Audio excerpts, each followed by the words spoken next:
আমার 15 বছরের চাকরি জীবনে তোদের মতো চালাক বুদ্ধিমান চোর আমি জীবনে দেখিনি। কতদিন ধরে এই ব্যবসা চলছে? স্যার 1 মাস। কটা অপারেশন করেছিস আর কত টাকা কামিয়েছিস সত্যি করে বলবি? স্যার এই অল্প দিনে বেশি কিছু করিনি।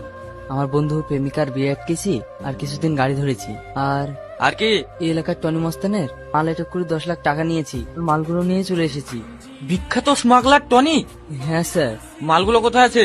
স্যার সব পুড়িয়ে ফেলেছি। হ্যাঁ, উড়িয়ে ফেলেছিস কেন? মালগুলো বিক্রি করলে তো অনেক টাকা পেতিস। স্যার আমরা চিটার হতে পারি, কিন্তু আমরা চাই না এই নেশার জিনিসগুলো সাধারণ মানুষের ক্ষতির কারণ হয়ে উঠুক। তাই আমরা মালগুলো বিক্রি না করে পুড়িয়ে ফেলেছি। আর আজকে দেখলাম রাস্তায় পাবলিক আটকে হেলমেট দিচ্ছিলিস, আবার টাকাও নিচ্ছিলিস, কি ব্যাপার? স্যার একটা হেলমেটের দাম 500 টাকা, আর আমরা পাবলিকের কাছ থেকে নিচ্ছিলাম 1000 টাকা। ভেবেছিলাম আমরাও কিছু টাকা ইনকাম করব আর পাবলিকেরও উপকার হবে।